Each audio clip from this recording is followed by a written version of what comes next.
Hello বন্ধুরা, সবাই কেমন আছেন? আশা করি খুব ভালো আছেন and welcome back to my channel to a new blog. দেখতে দেখতে ছুটিটা কীরকম শেষ হয়ে আসছে। এই শীতের ছুটি পড়ব হচ্ছিল। আসলে শীতের ছুটিটা বেশ অনেকটাই, মোটামুটি প্রায় 2 সপ্তাহ মতো তো ছুটি পড়েছিল। তাই ভাবছি আজকে সকালে উঠে যে ছুটি পড়ব একরকম আর ছুটিটা শেষ হয়ে গেল একরকম। যাক, আজ সকাল সকাল ঘুম থেকে উঠে ভাবলাম যে এই রকমভাবে খাবার দাবার তো ছুটির দিনগুলোতেই খেতে পারে, না তো সে তো থাকে হচ্ছে গিয়ে স্কুলে, তাকে তো লাঞ্চ নিয়ে যেতে হয়। তো এরকমভাবে স্যান্ডউইচ যদি করে দিই, সেগুলো না কীরকম নেতিয়ে যায় কিছুক্ষণ পরে। তাই জন্য ভাবলাম আজ সকাল সকাল একটুখানি বাড়িতে যে সমস্ত জিনিস আছে সেই সব দিয়ে আর ডিম দিয়ে একটু স্যান্ডউইচ বানিয়ে নিই। তো স্যান্ডউইচ বানানোর জন্য মোটামুটি ওই শসা, টমেটো, গাজর, পেঁয়াজ, ডিম সেদ্ধ এই সব কিছু দিয়ে আর এই স্যান্ডউইচ মেকারে গ্রিল করে নিলাম। আরও স্কুলের লাঞ্চ বক্সগুলোতে শীতকালের তো এটা বড়ই ঝামেলা। এমনিতে গরমকালে গরম জিনিস দিলে সেটাই যখন খাওয়ার কথা হয় সেই সময়টাতে ঠান্ডা হয়ে যায়, আর শীতকালে তো দেখে কে, যা শীত পড়ে তাতে করে একেবারে তো সে নেতিয়ে তো যাবেই, তার সঙ্গে ঠান্ডাও আরও হয়ে যায়। ওদের যদি একটুখানি স্কুলে সমস্ত কিছুর সঙ্গে সব কিছু একটু গরম করে নেওয়ার ব্যবস্থা থাকতো আর সেটা যদি কেউ দেখে দিতে পারতেন, সেটা খুব ভালো হতো। এমনিতে আসলে বাড়িতে যখন খেতে বসাই তখনই তো দেখি 2বার করে 3বার করে গরম করতে ওঠো, একবার আধ ঘন্টা ধরে খাওয়ানোর সময় এই করতে হয়। যাই হোক, ওদিকে ব্রেকফাস্ট বানানো হয়ে গেছে। তারপরে ওকে একটুখানি বলেছিলাম পড়তে বস, ওই হ্যান্ড রাইটিং বা কোনো অঙ্ক টঙ্ক দিলে করে। আর তাহলে যদি করে নিস তাহলে আজকে বিকেলবেলায় তোর পছন্দের একটা খুব কিউট জায়গায় নিয়ে যাব, আর সঙ্গে আপনাদেরকেও নিয়ে যাব। তাহলে চলুন ওদিকে ওরা ওদের কাজ করুক। আজকে যেহেতু ছুটির দিন, সেজন্য দীপের তো ছুটি আছে, আর ছুটি বলেই বিকেলবেলা করে বেরোনো যাবে। ওই যেই জায়গাটায় নিয়ে যাব বলছি, ওই জায়গাটা প্ল্যান করেছি তাই। আর এদিকে একটুখানি ঢ্যাঁড়সের ঝাল বসাবো। বেশ কয়েকদিন হলো মনে হচ্ছিল একটু ঢ্যাঁড়স খাই, আর তার মধ্যে আবার সেদিন ওই যে ডাক্তার দেখাতে গিয়েছিলাম, তো ডাক্তারও বলে দিয়েছেন যে একটু ঢ্যাঁড়স বেশি করে খাবেন, তাহলে ভালো আর কি শরীরের জন্য। তো তাই জন্য আজকে ঢ্যাঁড়সের ঝাল করব। ঢ্যাঁড়সের ঝালটা আর কিছুই না, ওই ঢ্যাঁড়সগুলোকে একটু লম্বা লম্বা হাতের গিঁটের সাইজ করে কেটে নিয়ে আর সামান্য 1 পলা মতো তেলে নাড়াচাড়া করে একটু যখন সেদ্ধ মতো হয়ে আসবে, তখন তার মধ্যে এই যে মশলাটা বানাচ্ছি, এটা হচ্ছে গিয়ে যেহেতু ঝাল করব তার জন্য এটাতে সর্ষে বাটা আমি সর্ষে গুঁড়ো করে রাখি, তার সঙ্গে যেগুলো বেসিক গুঁড়ো মশলা, ধনে গুঁড়ো, জিরে গুঁড়ো, লঙ্কা গুঁড়ো, নুন আর হলুদ, ব্যাস। আর এদিকে হচ্ছে গিয়ে আবার 1 বছরের জন্য ঢুকে যাবে সান্টা ক্লজ তার নিজের বাসায়। এইখানে যে ক্রিসমাস ট্রিটা ছিল আর তার সব ডেকোরেশনসগুলো দীপ এখন খুলে আর আবার সেই বক্সে করে ঢুকিয়ে স্টোরেজগুলোতে রেখে দেবে। আমেরিকার এই বছর শেষের অনুষ্ঠান যেন একেবারে আমাদের দেশের দুর্গাপুজোর মতো, চারিদিকে লাইট টাইট জ্বলে সাজো রব, আর কত কি গিফট কেনাকিনির ব্যাপার থাকে। আমারও কেমন যেন বেশ মনে হচ্ছে জানেন তো, যে ছুটিতে তো বেশ ছিলাম, এবার আবার মনে হচ্ছে যে আমারই স্কুল খুলে যাবে বুঝি। আসলে কোনোবারই সেরকম শীতের ছুটিতে একটানা বাড়িতে থেকে যাইনি, কোথাও না কোথাও বেড়াতে গিয়েছি। এই বছরের শীতের ছুটিটাই যে তার ব্যতিক্রম হলো।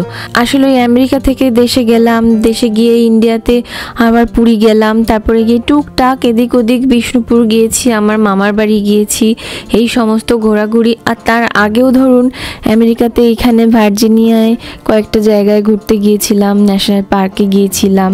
তারপর দেশ থেকে যখন ইউএসএতে ফিরলাম, ফেরার পরেই তো আর ওইদিকে স্মোকি মাউন্টেন, সেনান্দোয়া, তারপরে সেন্ট লুই গিয়েছি।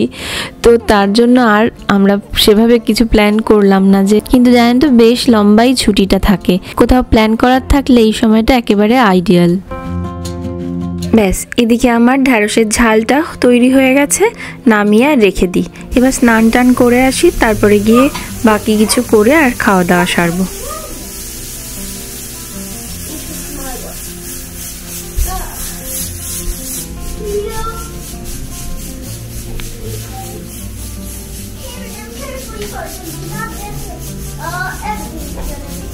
এত ঠান্ডা আর বৃষ্টি হচ্ছে মাঝেই যে বাইরে তো বেরোতেও পারছে না। এমনিতে তো ঠান্ডা হলে আর পার্কগুলোতে কোনো বাচ্চাও তো সেভাবে আসে না, ইনডোরে গেলে তখন কোথাও গিয়ে খেলতে পারে আর কি। আর তার জন্য এই বাড়িতেই নিজেই 3-4টে ক্যারেক্টার হয়ে যায়। আর কত রকমের তার জায়গা হয়, 2টো রুমকে 2টো জায়গা বানায়, একটা টেক্সাস হয়, একটা নর্থ ক্যারোলিনা হয়, আবার কোনোটা হয়তো কখনো সেন্ট লুইও হয়ে যায়, ডাইনিং হলটা হয়তো সেন্ট লুই হয়ে যায়। এরমভাবে নিজের মতো করেই খেলে। ওদেরকেও তো বলুন ওদের মতো খেলা টেলা সব খুঁজে নিতে হবে, না হলে আর কি করবে। আর না হলেই ব্যাস খেলা বন্ধ, তো অমনি সঙ্গে সঙ্গে ফোন নিয়ে বা টিভি নিয়ে বা ট্যাব নিয়ে বসে গেল। আর যেটা একদম দীপ অপছন্দ করে। আমি তাও মাঝে মাঝে ছেড়ে দিই, জানেন তো, নাহলে কি করবে সারাদিন, কতই বা খেলবে। ওই যে নিজে মুখে বলে বলে খেলছে, ওইটা আবার জানেন তো মাঝে মাঝে অস্থিরতাতে একদম অদ্ভুত রকম জোর হয়ে যায়। আর তখন সেটা দেখলেই বোঝা যায় যে ওর তখন বিন্দুমাত্র খেলার ইচ্ছে নেই, কিন্তু যেহেতু আমরা আর কিছু করতে দেখতে দিচ্ছি না, ওই জন্য জোর করে খেলছে।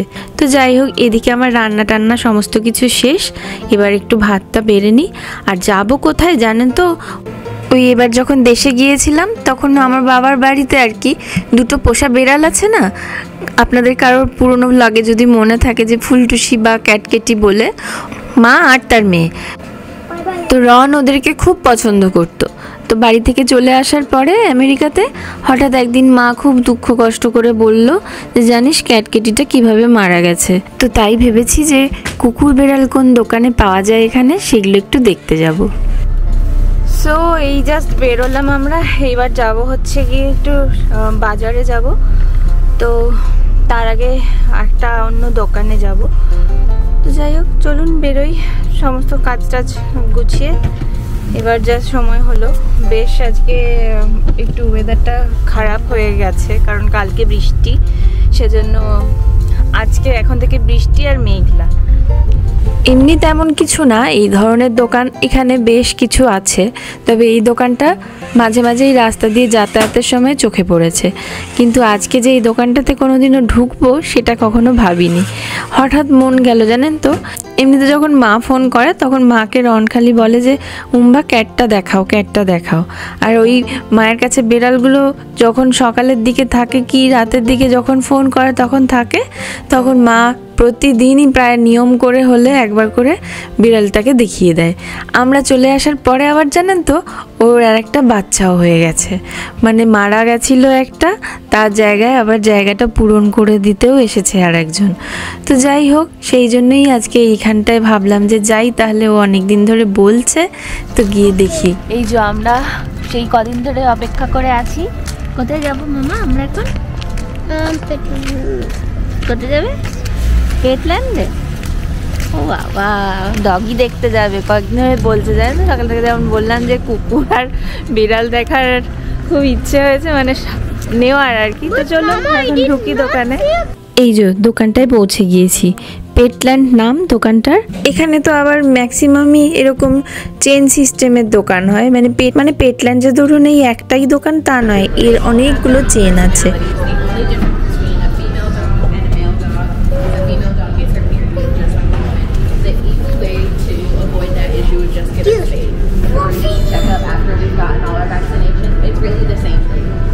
কি যে মিষ্টি লেগেছে। এই যে এই ছানাটা দেখছেন, এনার নাম হচ্ছে, এটা হচ্ছে গিয়ে পমেরিয়ান আর হাস্কির একটা ব্রিড, মানে মিক্স করে তার নাম হয়েছে পমস্কি। আর বাকি যে কটা ছিল সব কটা ভীষণ কিউট, দেখুন।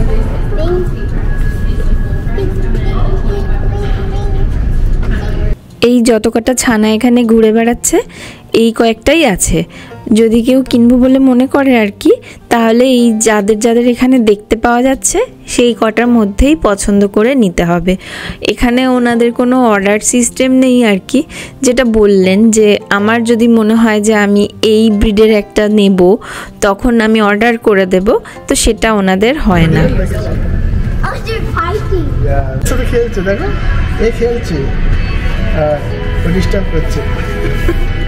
কি মিষ্টি দেখেছেন, কিরকম কি কিউট করে খেলছে। আর এইখানে যে ওরা রাখা আছে না ওদেরকে, এই যে এই জায়গাগুলো ফাঁকা ফাঁকা, এর নিচে না দেখলাম ট্রে রাখা আছে, আর ওই যে ওই বোতলের মতো ওই সামনে দেখতে পাওয়া যাচ্ছে ওইটা হচ্ছে জলের বোতল, পাইপ দিয়ে কিরম একটা করে দেওয়া আছে যাতে ওদের যখন জল তেষ্টা পাচ্ছে ওই বোতলে গিয়ে পাইপ দিয়ে মুখে জল খেয়ে নিচ্ছে। আর এই যে এখানে এই ছোটো ছোটো রুমের মতো দেখা যাচ্ছে না ঘেরা ঘেরা, আর একটা করে বেঞ্চি করা আছে, এইখানে হচ্ছে ওই যে বললাম যে যারা কেউ যদি কিনবো বলে মনে করে আর কি, তাহলে এসে যেটা পছন্দ হচ্ছে যে এই কুকুরটাকে তাকে নিয়ে কিছুক্ষণ এইখানটাতে রাখতে দেয় আর কি, মানে বসতে দেয়, তার সঙ্গে কিছুক্ষণ সময় কাটাতে দেন, তো কিছু মানে তার সঙ্গে বন্ধুত্ব আর কি করে নেওয়ার মতো একটু সময় দেন, তো ওই জায়গাটা ওই জন্য। যাক, এখানকার কুকুরগুলোর দামগুলোও শুনছিলাম, বেশ দাম কিন্তু, মানে মোটামুটি বলছেন যা এই $2500 থেকে $6000 মতো দাম, মানে $2500 থেকে শুরু হয়। আর এই জায়গাতে যেহেতু এটা কুকুরদেরই দোকান, এখানে সমস্ত ওদের স্নান করার, ওদের খাওয়ার, ওদের টিদারের মতো, মানে একদম একটা বাচ্চাকে যেরকমভাবে মানুষ করা হয় আর কি, যে সমস্ত জিনিসপত্র দিয়ে সমস্ত কিছু এইখানে রাখা আছে।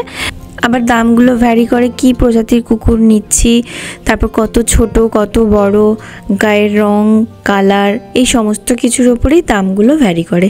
যদিও পেটল্যান্ডের দাম যা শুনছি একটু বেশি, এর চেয়ে কমেও অন্য জায়গাতে পাওয়া যায়। ভীষণই কিউট লাগলো জানেন তো ওদেরকে দেখতে, আর একটু সময় কাটাতে পারলে এখানটাতে বেশ ভালোই লাগতো। যাই হোক, রনের আবার স্কুল খুলবে, সেজন্য কিছু টুকটাক বাজার করে আর বাড়ি ফিরবো। তাহলে চলুন আজকের মতো ব্লগটা এখানেই শেষ করি, আবার দেখা হবে নতুন কোনো ব্লগে। ততক্ষণ সকলে খুব খুব ভালো থাকবেন, সুস্থ থাকবেন এবং সাবধানে থাকবেন। আর ব্লগটা কেমন লাগলো পারলে কমেন্ট বক্সে কমেন্ট করে জানাতে ভুলবেন না যেন। ভালো লাগলে প্লিজ একটু লাইক শেয়ার আর চ্যানেলটা সাবস্ক্রাইব করার রিকোয়েস্ট রইল। অনেক অনেক ধন্যবাদ ভিডিওটা দেখার জন্য। আর ফেসবুক থেকে যারা দেখছেন তারা প্লিজ পারলে পেজটা একটু ফলো করে নেবেন।